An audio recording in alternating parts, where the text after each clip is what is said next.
Horatius at the Bridge, a lay made about the year of the city 360. Large porcetta of Clusium, by the 9 gods he swore, if the great house of Tarquin should suffer wrong no more. By the 9 gods he swore it, and named a tracing day, and bade his messengers ride forth, east and west and south and north, to summon his array. East and west and south and north the messengers ride fast, and town and cottage have heard the trumpets blast. Shame on the false Etruscan, who lingers in his home, and porcetta of Clusium is on the march for Rome. The horsemen and the footmen are pouring in amain, from many a stately marketplace, from many a fruitful plain, from many a lonely hamlet, which, hid by beech and pine, like an eagle's nest hangs in the crest of purple Apennine. From lordly Volaterrae, where scowls the far-famed hold, piled by the hands of giants for godlike kings of old, from secret Populonia, whose sentinels descry Sardinia's snowy mountaintops fringing the southern sky. From the proud mart of Passaic, queen of the western waves, where ride Massilius triremes, heavy with fair-haired slaves. From where sweet Clonus wanders through corn and vines and flowers, from where Cortona lifts to heaven her diadem of towers, tall are the oaks whose acorns drop in dark Auster's rill, fat are the stags that champ the boughs of the Ciminian hill. Beyond all streams Clitumnus is to the herdsman dear, best of all pools the fowler loves the great Volsinian mere. But now no stroke of woodman is heard by Auster's rill, no hunter tracks the stag's green path up the Ciminian hill. Unwatched along Clitumnus graces the milk-white steer, unharmed the waterfowl may dip in the Volsinian mere. The harvests of Horatium this year old men shall reap, this year young boys in Umbro shall plunge the struggling sheep, and in the vats of Luna this year the musk shall foam round the white feet of laughing girls whose sires have marched to Rome. There be 30 chosen prophets, the wisest of the land, who always by large porcetta both morn and evening stand. Evening and morn the 30 have turned the verses o'er, traced from the right unlit and white by mighty seers of yore. And with one voice the 30 have their glad answer given. Go forth, large porcetta, go forth, beloved of heaven. Go and return in glory to Clusium's royal dome, and hang round Nurse's altars the golden shields of Rome. And now hath every city sent up her tale of men. The foot are 80,000, the horse are thousands 10. Before the gates of Sutrium is met the great array, a proud man was large porcetta upon the tracing day. For all the Etruscan armies were ranged beneath his eye, and many a banished Roman and many a stout ally. And with a mighty following to join the muster came the Tuscan Mamilius, prince of the Latian name. But by the yellow Tiber was tumult and affright, from all the spacious champaign to Rome men took their flight. A mile around the city, the throng stopped up the ways. A fearful sight it was to see through 2 long nights and days. For aged folks on crutches, and women great with child, and mothers sobbing over babies that clung to them and smiled, and sick men borne on litters, high in the necks of slaves, and troops of sunburned husbandwomen with reap and hooks and staves, and droves of mules and asses laden with skins of wine, and endless flocks of goats and sheep, and endless herds of kine, and endless trains of wagons that creak beneath the weight of corn sacks and of household goods choked every roaring gate. Now from the rock Tarpeian could the wan burgher spy the line of blazing villages red in the midnight sky. The fathers of the city, they sat all night and day, for every hour some horseman came with tidings of dismay. To eastward and to westward have spread the Tuscan bands, nor house nor fence nor dovecote, and crushed Gemarium stands. For Bennett down to Ostia hath wasted all the plain, Ustor hath stormed Janiculum, and the stout guards are slain. Awis in all the Senate there was no heart so bold, but sore ached and fast to beat when that ill news was told. Forthwith uprose the consul, uprose the fathers all. In haste they girded up their gowns and hied them to the wall. They held a council standing before the river gate. Short time was there, ye may well guess, from musing or debate. Outspake the council roundly, the bridge must straight go down, for, since Janiculum is lost, naught else can save the town. Just then a scout came flying, all wild with haste and fear. To arms, Sir Consul, large porcetta is here. On the low hills to westward, the consul fixed his eye, and saw the swarthy storm of dust rise fast along the sky. And nearer, fast and near, doth the red whirlwind come, and louder still and still more loud from underneath that rolling cloud is heard the trumpets worn out proud, the trampling and the hum. And plainly and more plainly, now through the gloom appears, far to left and far to right, in broken gleams of dark blue light, the long array of helmets bright, the long array of spears. And plainly and more plainly, above that glimmering line, now might ye see the banners of 12 fair cities shine, but the banner of proud Clusium was highest of them all, the terror of the Umbrian, the terror of the Gaul. And plainly and more plainly, now might Now might the burghers know, by port and vest, by horse and crest, each warlike Lucamo, their Silnius of Horatium on his fleet realm was seen, and Uster of the fourfold shield, girt with the brand none else may wield, Tolumnius with the belt of gold, and dark Ravenna from the hold by reedy Trasimene. Fast by the royal standard, o'erlooking all the war, large Porsena of Clusium sat in his ivory car. By the right wheel Rome Aemilius, prince of the Latian name, and by the left false Sextus, they wrought the deed of shame. But when the face of Sextus was seen among the foes, a yell that rent the firmament from all the town arose. On the housetops was no woman, but spat toward him and hissed, no child but screamed out curses in chicken's little fist. But the consul's brow was sad, and the consul's speech was low, and darkly looked he at the wall, and darkly at the foe. Their van will be upon us before the bridge goes down, and if they once may win the bridge, would hope to save the town. Then out spake brave Horatius, the captain of the gate, to every man upon this earth death cometh soon or late, and how can man die better than facing fearful odds for the ashes of his fathers and the temples of his gods? And for the tender mother who dandled him to rest, and for the wife who nurses his baby at her breast, and for the holy maidens who feed the eternal flame to save them from false Sextus, they wrought the deed of shame. You down the bridge, Sir Consul, with all the speed ye may. I was two more to help me, will hold the foe in play. In yon straight path 1,000 may well be stopped by 3. Now who will stand on either hand and keep the bridge with me? Then outspake Spurious Lartius, a Ramnian proud was he. Lo, I will stand at thy right hand and keep the bridge with thee. And outspake strong Herminius, of Titian blood was he. I will abide on thy left side and keep the bridge with thee. Horatius, quoth the consul, as thou sayest, so let it be. And straight against that great array forth went the dauntless 3.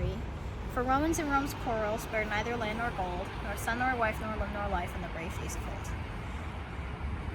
Then none was for a party, then all were for the state. Then the great man helped the poor, and the poor man loved the great. Then lands were fairly portioned, and spoils were fairly sold. The Romans were like brothers in the brave days of old. Now Roman is to Roman more hateful than a foe, and the tribunes bear the high, and the fathers grind the low. As we wax hot in faction, in battle we wax cold. Wherefore men fight not as they fought in the brave days of old. Now while the 3 were tightening their harness on their backs, the consul was the foremost man to take in hand an axe, and fathers mixed with commons seized hatchet, bar, and crow, and smote upon the planks above and loosed the props below. Meanwhile the Tuscan army, right glorious to behold, came flashing back the noonday light, rank behind rank like surges bright of a broad sea of gold. 400 trumpets sounded, a peal of warlike glee, as that great host with measured tread and spears advanced and ensigns spread, rolled slowly toward the bridge's head where stood the dauntless 3. The 3 stood calm and silent, and looked upon the foes, and a great shout of laughter from all the vanguard rose, and forth 3 chiefs came spurring before that deep array. To earth they sprang, their swords they drew, and lifted high their shields and flew to win the narrow way. Honest from green Tifernum, lord of the hill of Fines, and Seius whose 800 slaves sicken in Ilva's mines, and Picus long to Clusium, vassal in peace and war, who led to fight his Umbrian powers from that grey crag where, girt with towers, the fortress of Nequinium lowers o'er the pale waves of Nar. Stout Lartius hurled down Honest into the stream beneath. Herminius struck at Seius and clove him to the teeth. At Picus brave Horatius darted one fiery thrust, and the proud Umbrians' gilded arms clashed in the bloody dust. Then Ocnus of Falerii rushed in the Roman 3, and Lausulus of Urco, the rover of the sea, and Arens of Volsinium, who slew the great wild boar that had his den amidst the reeds of Cosus fen, and wasted fields and slaughtered men along Albinia's shore. Herminius smote down Arens, Lartius laid Ocnus low, right to the heart of Lausulus Horatius sent a blow. Lie there, he cried, fell pirate, no more aghast and pale. From Ostia's walls the crowd shall mark the track of the destroying bark. No more Campania's hinds shall fly to woods and caverns when they spy the thrice accursed sail. But now no sound of laughter was heard among the foes. A wild and wrathful clamor from all the vanguard rose. 6 spears' length from the entrance halted that deep array, and for a space no man came forth to win the narrow way. But hark, the cries uster, and lo, the ranks divide, and the great lord of Luna comes with his stately stride. Upon his ample shoulders clangs loud the fourfold shield, and in his hand he shakes the brand which none but he can wield. He smiled on those bold Romans, a smile serene and high. He eyed the flinching Tuscans, and scorn was in his eye. quoth he, the she-wolf's litter stands savagely at bay, but will ye dare to follow if Usher clears the way? Then, whirling up his broadsword, with both hands to the height, he rushed against Horatius, and smote with all his might. With shield and blade Horatius right deftly turned the blow. The blow thou turned came yet too nigh, it missed his helm but gashed his thigh. The Tuscans raised a joyful cry to see the red blood flow. He reeled, and on Herminius he leaned one breathing space, then like a wild cat, mad with wounds, sprang right at Usher's face. Through teeth and skull and helmet, so fierce a thrust he sped, the good sword stood a handbreadth out behind the Tuscan's head. And the great lord of Luna fell at that deadly stroke, as falls on Mount Alvernus a thunder-smitten oak. Far o'er the crashing forest the giant arms lay spread, and the pale augurs, muttering low, gaze on the blasted head.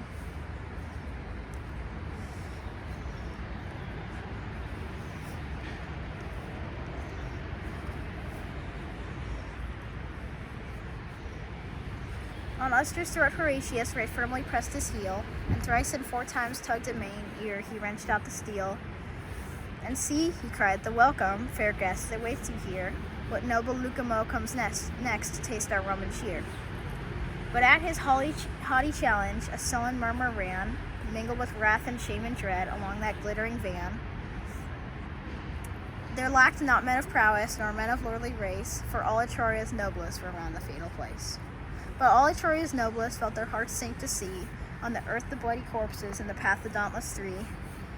And from the ghastly entrance where those bold Romans stood, all shrank like boys who, unaware, ranging the woods to start a hare, come to the mouth of a dark lair, where, growling low, a fierce old bear lies amidst bones and blood. Was none who would be foremost to lead such dire attack, but those behind cried forward, and those before cried back. And backward now and forward wavers that deep array, and on the tossing sea of steel, to and fro the standards reel, and the victorious trumpet peal dies fitfully away. Yet one man for one moment strode out before the crowd, while none was he to all the 3, and they gave him greeting loud. Now welcome, welcome, Sextus, now welcome to thy home. Why dost thou say and turn away? Here lies the road to Rome. Thrice looked he at the city, thrice looked he at the dead, and thrice came on in fury, and thrice turned back in dread. And white with fear and hatred, scowled at the narrow way, where, wallowing in a pool of blood, the bravest Tuscans lay.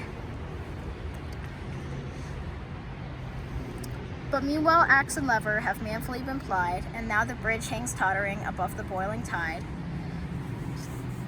Come back, Horatius, loud cried the fathers all. Back, Lartius, back, Herminius, back ere the ruin fall. Back darted Spurius Lartius, Herminius started back, and as they passed beneath their feet, they felt the timbers crack.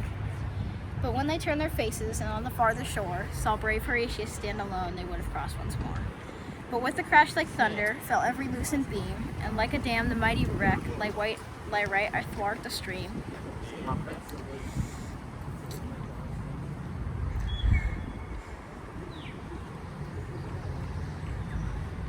And a long shout of triumph rose from the walls of Rome, as to the highest turret tops was splashed the yellow foam.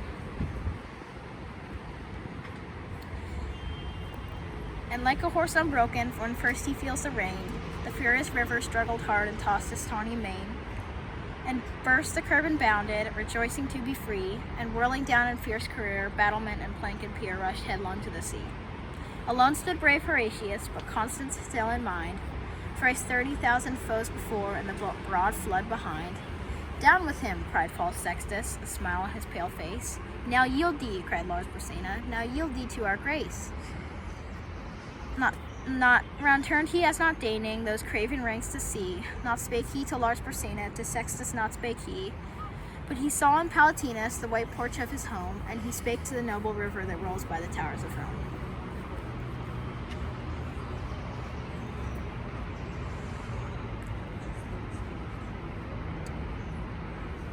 O Tiber, Father Tiber, to whom the Romans pray, a Roman's life, a Roman's arms, take thou in charge this day. So he spake, and speaking, sheathed the good sword by his side, and with his harness on his back plunged headlong in the tide. No sound of joy or sorrow was heard from either bank, but friends and foes in dumb surprise, with parted lips and straining eyes, stood gazing where he sank. And when above the surges they saw his crest appear, All Rome sent forth the rapturous cry, and even the ranks of Tuscany could scarce forbear to cheer. But fiercely ran the current, swollen high by months of rain, and fast his blood was flowing, and he was sore in pain. And heavy with his armor, and spent with changing blows, and oft they thought him sinking, but still again he rose. Never, I ween, did swimmer, in such an evil case, struggle through such a raging flood, safe to the landing place. But his limbs were borne up bravely by the brave heart within, and our good Father Tiber bore bravely up his chin.